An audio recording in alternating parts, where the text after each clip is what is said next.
Welcome to Football with Cheese. A lot is going on around the NFL. Free agency is tomorrow. So a lot of teams are trying to extend players. They're trying to re-sign them before they hit the market. Because right now, you can talk to your own free agents, but other teams can't. They cannot technically talk to them until Monday. Of course, some teams do anyway. Some teams lose draft picks for tampering. That's what it's called. So make sure you're subscribed so you never miss a video. I'm going to probably do videos, multiple ones a day on Monday and Tuesday. Yes, I'm taking off work, of course. This is for you guys. So let's start with Ronnie Stanley. He is 31 years old, but he's a very good left tackle. 3 years, $60 million. Good move, Baltimore. It is a weak left tackle draft. There's no surefire plug-and-play left tackle. Even the best tackles in the draft, we'll go over that as we get closer, have shorter arms. They don't have the length. So, great move, Baltimore. I think Stanley could have gotten more than 3 years, $60 million on the open market. But Baltimore needed to do this because there's no one out there they can get as good as Ronnie Stanley. Yes, he has the injury issues. He is 31. But when he's out there, he's really good pass protector. Good move for Baltimore. Just weakens the free agent class. Already a weak class. And we'll go over that in another video. Myles Garrett. We talked about him. I told you guys he's not going anywhere because of the salary cap implications. Plus, you cannot get value for someone that good. He's one of the best pass rushers, maybe in NFL history. Probably a top 10 edge rusher all time. He's that good. One of the best players in the game. He's been Defensive Player of the Year. He agreed to an extension, 4-year extension. The total contract, 6 years, $204 million. He's the highest paid non-quarterback. He gets a no-trade clause. Money talks.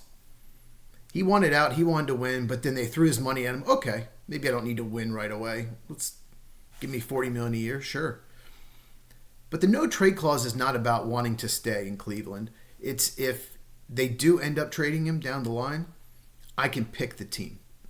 If you want to trade me to a team that's not very good, like the Bears, for example, if they want to trade him to the Bears, now he can veto it because the Bears, they're usually not very good.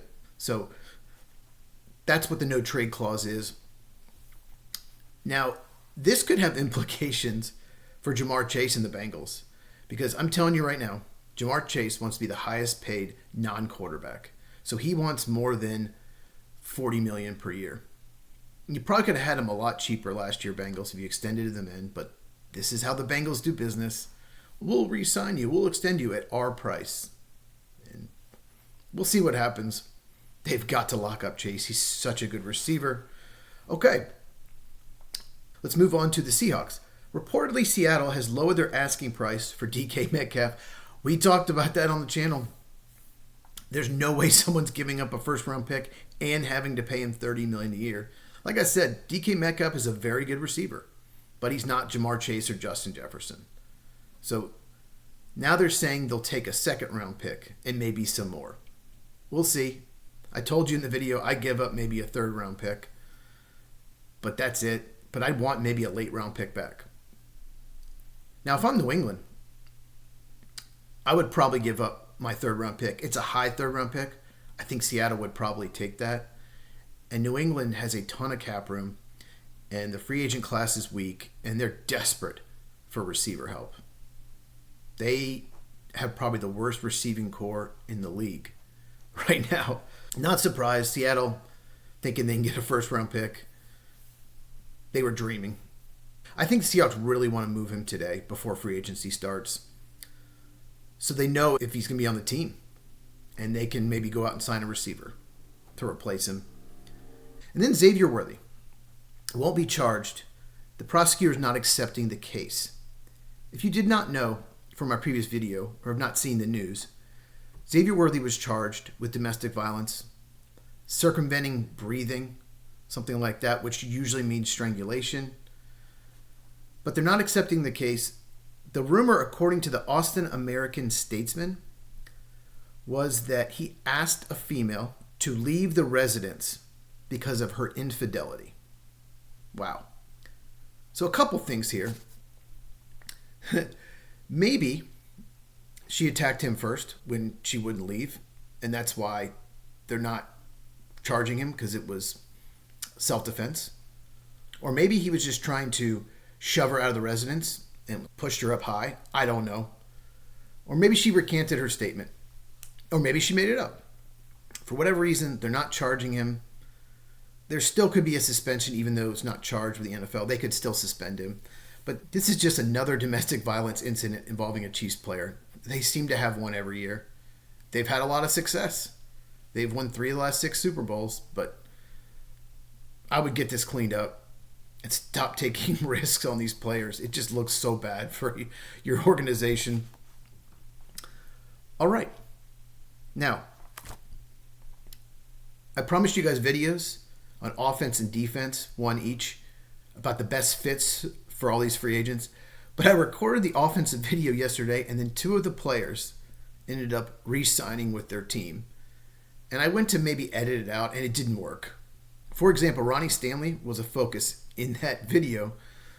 He re-signs with Baltimore. I went over how Washington would be a good fit, how he's 31, how he wants to win. And Washington was close to winning, and they really need a left tackle. So if he left Baltimore, that'd be a great fit. But that's a moot point.